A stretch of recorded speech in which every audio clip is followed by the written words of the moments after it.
নমস্কাৰ বাইদেউ, আপোনালোকে চাই আছে টাইম এইট আৰু ষ্টুডিঅ'ত মই শৰৎ গায়ন লৈ আহিছোঁ stars present time eight big breaking. স্বাধীনতা দিৱসৰ প্ৰাকক্ষণত আৰক্ষীৰ বৃহৎ সাফল্য। পুনৰ এইবাৰ আটক কৰিছে, আৰক্ষীয়ে গ্ৰেপ্তাৰ কৰিবলৈ সক্ষম হৈছে কুখ্যাত নিষিদ্ধ সামগ্ৰী সৰবৰাহকাৰী এজন। আৰু সমান্তৰালকৈ সেই সৰবৰাহকাৰীজনৰ পৰা জব্দ কৰিছে 13 কোটি টকাৰ নিষিদ্ধ সামগ্ৰী, অৰ্থাৎ দুলা ৰাজা নামৰ এগৰাকী কুখ্যাত নিষিদ্ধ সামগ্ৰী সৰবৰাহকাৰী এতিয়া আটক কৰিবলৈ সক্ষম হৈছে শ্ৰীভূমি আৰু কাছাৰ জিলা আৰক্ষী।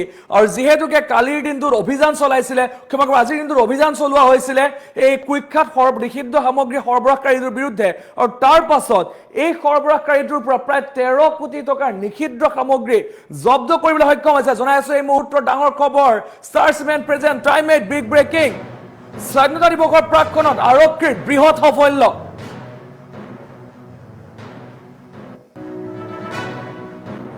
নিষিদ্ধ সামগ্ৰীৰ সৈতে গ্ৰেপ্তাৰ এজনক। ডাঙৰ খবৰ বুলি ক'ব লাগিব এই মুহূৰ্তত। আৰু যিহেতুকে স্বাধীনতা দিৱস সমাগত, স্বাধীনতা দিৱসৰ পূৰ্বে এতিয়া নিষিদ্ধ সামগ্ৰী হৈ এজনক গ্ৰেপ্তাৰ কৰা দেখিবলৈ পোৱা গৈছে। 13 কোটি টকাৰ নিষিদ্ধ সামগ্ৰী জব্দ কৰিছে আৰু শ্ৰীভূমি আৰু কাছাৰ আৰক্ষী সহ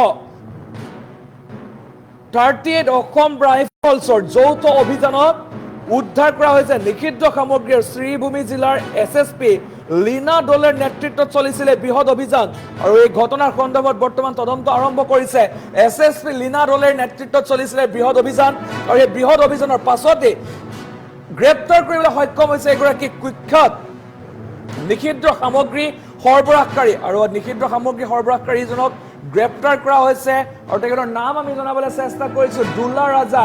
এই দুলা ৰাজাৰ নামৰ এই নিষিদ্ধ সামগ্ৰী সৰবৰাহকাৰীটোক গ্ৰেপ্তাৰ কৰিবলৈ সক্ষম হৈছে। আৰু লীনা দলেৰ নেতৃত্বত চলিছিলে এই বৃহৎ অভিযান, আৰু সেই বৃহৎ অভিযানৰ পাছত এই বৃহৎ সাফল্য বুলি ক'ব লাগিব, আৰক্ষীৰ বৃহৎ সাফল্য। আৰু জব্দ কৰা হৈছে 13 কোটি টকাৰ নিষিদ্ধ সামগ্ৰী। এই দেখুৱাইছে দৃশ্যাংশ, আমি দেখুৱাইছো 13 কোটি টকাৰ নিষিদ্ধ সামগ্ৰী জব্দ কৰিছে, আৰু লীনা দলেৰ নেতৃত্বত চলিছিলে বৃহৎ অভিযান। স্বাধীনতা দিৱসৰ প্ৰাকক্ষণত আৰক্ষীয়ে বৃহৎ সাফল্য, নিষিদ্ধ সামগ্ৰীৰ সৈতে জড়িত হৈ এজনক গ্ৰেপ্তাৰ কৰা হৈছে আৰু জব্দ কৰিছে 13 কোটি টকাৰ নিষিদ্ধ সামগ্ৰী। শ্ৰীভূমি আৰু কাছাৰ আৰক্ষী সহ 38 অসম ৰাইফলছৰ যৌথ অভিযানত চলাইছিলে এই যৌথ অভিযান চলাইছিলে এই নিষিদ্ধ সামগ্ৰীৰ বিৰুদ্ধে, আৰু সেই নিষিদ্ধ সামগ্ৰীতে জব্দ কৰিবলৈ সক্ষম হৈছে প্ৰায় 13 কোটি টকাৰ নিষিদ্ধ সামগ্ৰী। শ্ৰীভূমি জিলাৰ SSP লীনা দলেৰ নেতৃত্বত চলিছিলে বৃহৎ অভিযান, আৰু এই বৃহৎ অভিযানৰ পাছত যিহেতু যিগৰাকী শ্ৰীভূমি জিলাৰ আৰক্ষীয়ে খবৰ লাভ কৰিছিল যে এনেধৰণে এখন বলেৰো বাহনত বৃহৎ পৰিমাণৰ নিষিদ্ধ সামগ্ৰী লৈ আহিছে, আৰু সেই খবৰৰ ভিত্তিতে অভিযান চলোৱা হৈছিল। আৰু অভিযানৰ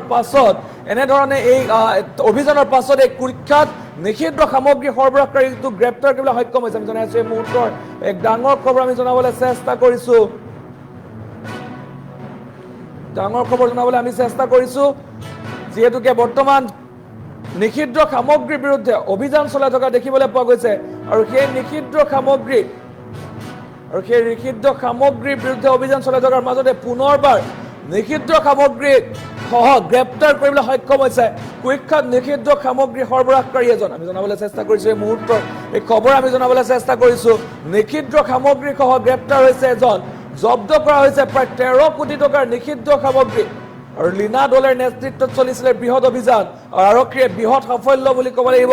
আৰু যিগৰাকী SSP লীনা দলেৰ নেতৃত্বত চলা হৈছিলে, আৰু যিহেতু মুখ্যমন্ত্ৰীগৰাকীয়ে কঠোৰতকৈ কঠোৰ পদক্ষেপ গ্ৰহণ কৰিছিলে এইসমূহ নিষিদ্ধ সামগ্ৰী সৰবৰাহকাৰীৰ বিৰুদ্ধে, আৰু তাৰ পাছত পুনৰবাৰ এতিয়া জব্দ কৰা হৈছে 13 কোটি টকাৰ প্ৰায় নিষিদ্ধ সামগ্ৰী। আৰু স্বাধীনতা দিৱসৰ প্ৰাকক্ষণত এনেধৰণে জব্দ কৰা হৈছে নিষিদ্ধ সামগ্ৰীসমূহ। আমি জনাইছো এই মুহূৰ্তৰ এই খবৰ আমি জনাবলৈ চেষ্টা কৰিছো। পুনৰ জব্দ কৰা হৈছে নিষিদ্ধ সামগ্ৰী, প্ৰায় 13 কোটি টকাৰ নিষিদ্ধ সামগ্ৰী জব্দ কৰা হৈছে, আৰু এক যৌথ অভিযান চলাইছিলে, আৰু সেই যৌথ অভিযানত উদ্ধাৰ কৰা হৈছে নিষিদ্ধ সামগ্ৰীসমূহ। শ্ৰীভূমি আৰু কাছাৰ আৰক্ষী সহ 38 অসম ৰাইফলছৰ যৌথ অভিযান চলাইছিলে।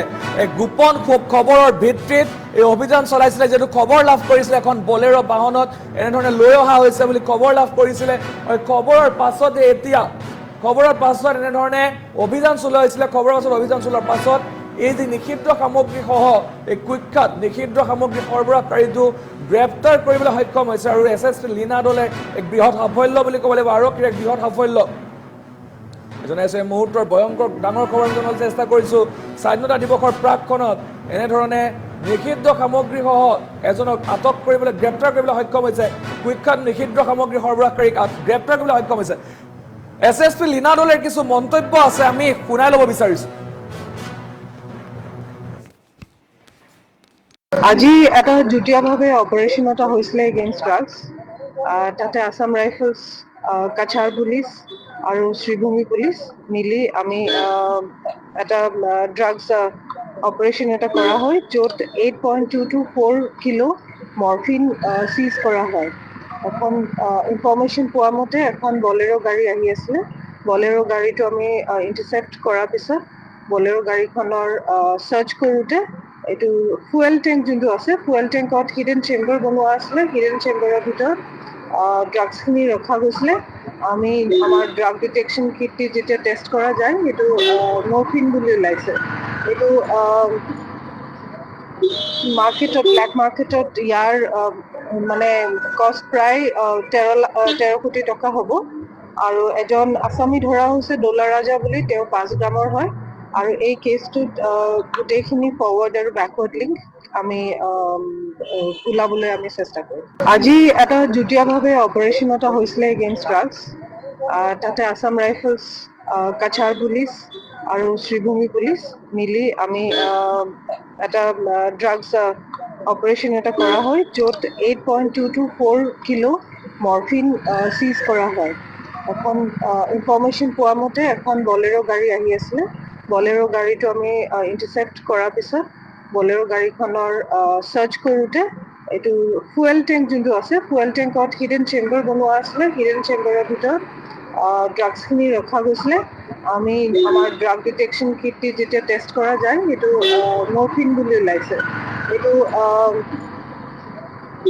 মাৰ্কেটত ব্লেক মাৰ্কেটত ইয়াৰ মানে কষ্ট প্ৰায় 13 কোটি টকা হ'ব আৰু এজন আসামী ধৰা হৈছে ডলা ৰাজা বুলি তেওঁ 5 গ্ৰামৰ হয় আৰু এই কেছটোত গোটেইখিনি ফৰৱাৰ্ড আৰু বেকৱাৰ্ড লিংক আমি ওলাবলৈ আমি চেষ্টা কৰিম আজি এটা যুটীয়াভাৱে